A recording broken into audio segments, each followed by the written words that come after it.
Well, sa isa kong video about the facts on the resurrection, yung kaibigan nating skeptic ay nagtanong, paano raw itong si Apostle Paul, late na siyang, kumbaga, naging Christian siya after the time that Jesus had risen from the dead. Or let's say, yung sabi niya kasi, itong kanyang exact na sinabi. Paano nalaman ni Paul yun, yung concerning the resurrection, no? Ilang dekada after Christ's death, saka siya naging Kristiyano.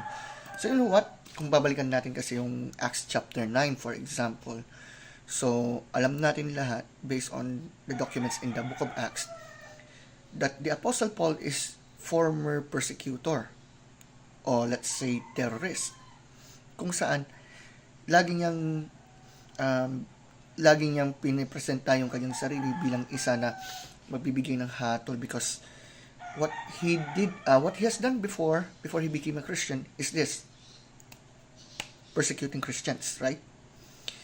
Ngayon, nagbigay ng testimony itong si Luke, na siyang author ng Book of Acts, na siya ring author ng The Gospel according to Luke as well, kung anong nangyari kay Apostle Paul. Kung mababasa natin sa Acts chapter 9 verse 3 to 9, at maging yung kanyang testimony sa Acts chapter 22 verse 3 to 9. Well then, kung okay, ito, listen to this. Ngayon, kung ipipinpoint na, may kontrahan to dahil yung isa, sinasabi na may kontrahan dyan dahil yun yung nakarecord, tapos dun sa actual na sinabi ni Apostle Paul sa Acts 22. Ngayon, can Paul be an eyewitness, let's say, an eyewitness if he really never saw Jesus in the first place? Actually, may dalawang reason para masabi nating eyewitness din pala si Apostle Paul. Wait, paano? Number one, eyewitnesses testify to more than visual experiences. Kasi tingnan nyo, ang mga witnesses kasi, hindi lamang basta parang nakita lamang nila yan. Take note, witnesses offer often a variety of empirical observations. Lalo pagka merong paglilitis, so to speak, kumbaga, at sila ay nagte-testify kung ano ang kanilang nakita. Okay, hindi lang basta nakita lang. Ano ang kanilang narinig? Ano ang kanilang naramdaman? Ano ang kanilang naamoy? Paul's status as a witness is not dependent only on visual observations.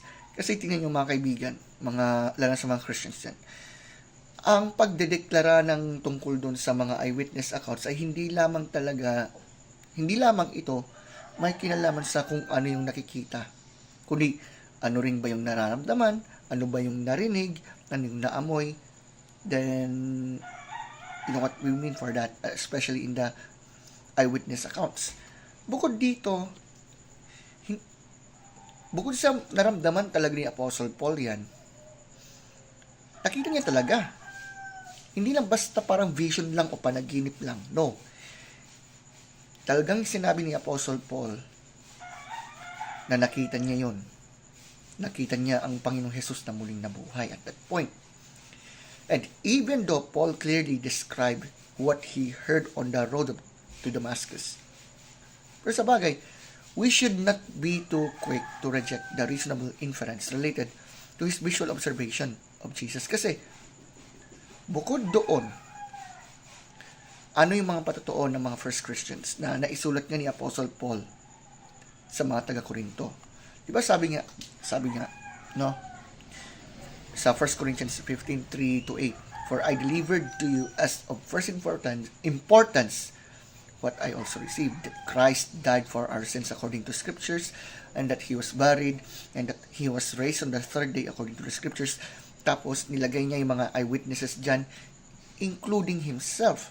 Take note, nagpakita kay Apostle Peter, nagpakita sa 12, nagpakita sa mahigit 500 katao, nagpakita kay Santiago na kapatid sa laman nito, tapos the rest of the people, including the Apostle Paul.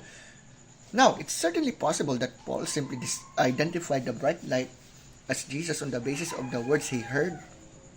But it is interesting that Paul listed himself in the context of hundreds of eyewitnesses who actually saw Jesus. So, Paul did this repeatedly. labeling himself as a witness who, along with the other eyewitnesses, testified to the resurrection of Jesus. Kaya nga yung 1 Corinthians 15, actually, if we have read the whole chapter, makikita natin na itong dating mamamatay tao na ito, yung dating hater ng Christianity, kumbaga mala Hitler na ang dating dito noon nung time ni Apostle Paul before he became a Christian.